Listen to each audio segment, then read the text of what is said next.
बच्चों, आज हम कक्षा 8वीं विषय विज्ञान में हम लोग पढ़ रहे थे हम लोग चैप्टर 13, जिसमें हम लोग यहाँ आए थे फसल कटाई एवं गहराई में। ठीक है, तो पकने के बाद फसल को क्या करते, उत्पादों को काटना फसल कटाई कहलाता है। क्या कहलाता है? फसल कटाई, है ना। जब फसल देखें धान पक जाते हैं तो उसको काटते हैं, है ना। और फसलों को हाथों से हंसिए, है ना, धान लुआई बोलते हैं ना, हंसिए तथा दूसरी अथवा दरांती द्वारा काटा जाता है। और धान तथा गेहूं की कटाई यंत्र हार्वेस्टर, है ना, हार्वेस्टर ये देख रहे हो, हार्वेस्टर के द्वारा ये दरांती कहलाता है, ये हंसिया कहलाता है। ठीक है, हार्वेस्टर द्वारा की जाती है। अब फलों तथा सब्जियों को हाथों से तोड़ते हैं। आप लोग जानते हो फल और जो सब्जी है वो नरम होती है ना, उसको हाथों से तोड़ा जाता है। ट्रैक्टर अथवा पावर ट्रेलर चलित कटाई यंत्र रीपर्स द्वारा भी फसलों की कटाई की जाती है ना। तो फसल कटाई के पश्चात अनाज के दानों को अलग करना गहाई अथवा मढ़ाई, जिसको थ्रेशिंग कहलाता है। क्या कहलाता है? वो थ्रेशिंग। और पारस्परिक रूप से यह कार्य बेलन अथवा दावन यानी दौरी द्वारा किया जाता है ना। चित्र 13.10 का ट्रैक्टर का उपयोग भी इस कार्य में प्रचलित है। उन्नत कृषक गहराई के लिए थ्रेशर का उपयोग करते हैं, है ना। और कंबाइन एक ऐसा कृषि यंत्र है जिससे कटाई एवं गहाई दोनों कार्य किए जाते हैं। गहाई के पश्चात दोनों को भूसे से अलग करने की क्रिया को उड़ावनी यानी विनोइंग कहते हैं। क्या कहते हैं? विनोइंग।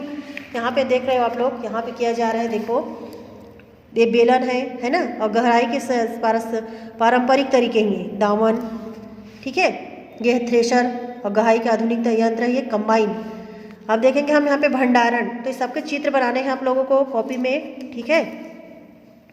अब देखो ये भी,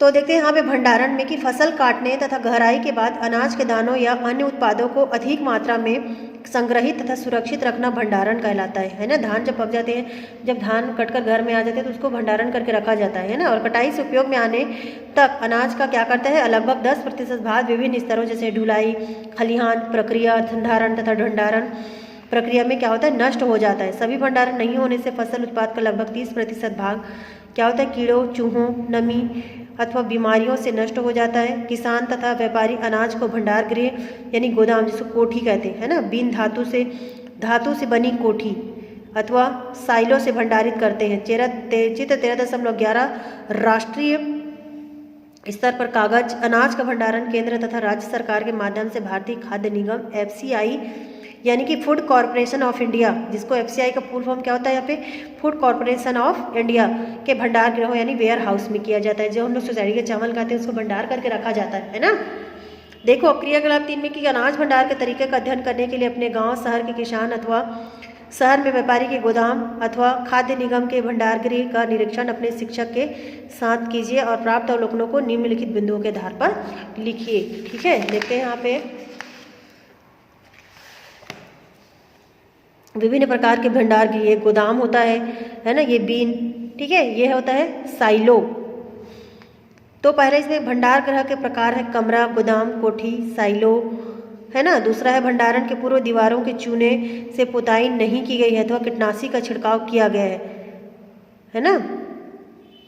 तीसरा है छिड़काव किए गए कीटनाशी का नाम हाँ या नहीं है यहाँ पे, ठीक है। यहाँ छिड़काव कीटनाशी का नाम बहुत सारे दवाओं का नाम होता है, ठीक है। चौथा, इसमें भंडारण के लिए अनाज में उपयुक्त नमी है। अनाज के दोनों को दांतों से काट कर देखिए, यदि कट की आवाज़ आए तो इसे भंडारण के उपयुक्त माना जाएगा, है ना। हाँ या नहीं? तो हाँ, ठीक है। पांचवा है अनाज को किस में रखा गया है, बोरे में भरकर या ऐसे ही फर्श पर। बोरे में, किस में रखा गया है, बोरे में, ठीक है। यूरिया क्या छिड़काव किया जाता है, इस कीटनाशी का नाम क्या होता है, उससे नहीं बताती हूँ मैं, ठीक है। और क्या बोरों को कीटनाशी से उपचारित किया गया है अथवा फर्श को लीपा गया है ना। तो हाँ, क्या बोरों को दीवार से हटाकर लकड़ी के तख्तों पर ऊपर रखा गया है, हाँ या नहीं? नहीं। तो कमरे गोदाम में हवा तथा प्रकाश की उचित व्यवस्था है, हाँ। गोदाम की छत अथवा दीवारों पर मकड़ियाँ अथवा कीट है तो हो सकता है, हाँ। क्या अनाज की सुरक्षा के लिए प्रधुमकों यानी वाष्पशील कीटनाशक रसायन का उपयोग किया गया है, हाँ। और उस प्रधुमक का नाम और अन्य कोई टिप्पणियाँ, ठीक है, उसको मैं बताऊंगी कल।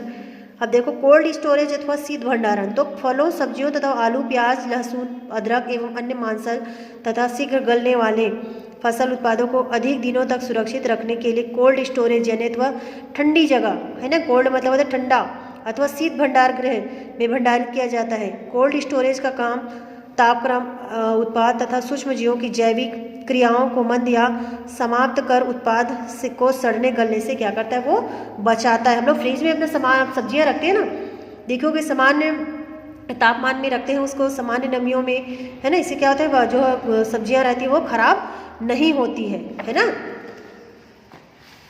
अब देखो यहाँ पे मशरूम की खेती अथवा मशरूम कल्चर क्या होता है। तो बरसात के दिनों में आपने जमीन, लकड़ी, मशरूम समझते हो ना, मशरूम क्या होता है, पुटू, जिसको हम लोग पुटू बोलते हैं। जैसे अब बरसात के दिनों में हम बोलते हैं ना, बादल के गरजने से पुटू फूटता है ना, तो इसकी खेती भी होती है देखो मशरूम की। तो कैसे होता है, तो बरसात के दिनों में आपने जमीन, लकड़ी तथा पैरा आदि पर सफ़ेद भूरी छोटी छोटी छतरियों के समान रचनाएं देखी होगी, ये मशरूम है। अलग अलग स्थानों में इन्हें अलग अलग नामों, जैसे है तो पुटू कहते हैं हम लोग, खुम्बी, ढिंगरी आदि से जाना जाता है। मशरूम एक कवक है जिसमें protein, vitamin B complex, vitamin C, खनिज, लवण तथा रेशे प्रचुर मात्रा में होते हैं, इसलिए इन्हें विश्व में खाद्य पदार्थों की श्रेणी में एक विशेष स्थान प्राप्त है। मशरूम को गेहूं का भूसा है ना, पैरा, कुट्टी या अन्य माध्यम में मशरूम की स्पॉन यानी बीज मिलाकर बनाया जाता है। व्यावसायिक रूप से हमारे देश में मशरूम के दो मुख्य किस्मों की खेती की जाती है, ढिंगरी मशरूम या सफ़ेद बटन या ऑयस्टर मशरूम। तो गेहूं के भूसे अथवा पैरा कुट्टी जिसे माध्यम कहते हैं को पानी में 10-20 घंटे भिगोने के पश्चात 2 घंटे तक उबालते हैं अथवा कवकनाशी एवं जीवाणुनाशी द्वारा उपचारित करते हैं।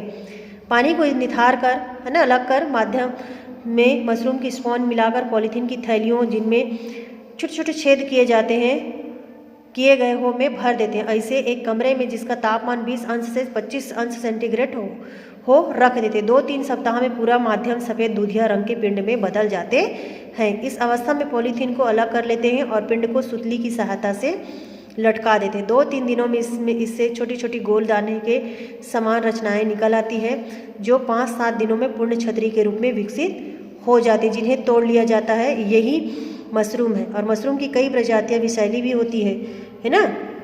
अतः इनकी खाने योग्य प्रजातियों को अपने शिक्षकों अथवा जानकार व्यक्तियों की सहायता से पहचान कर ही उसके उपयोग में लाना चाहिए। ठीक है,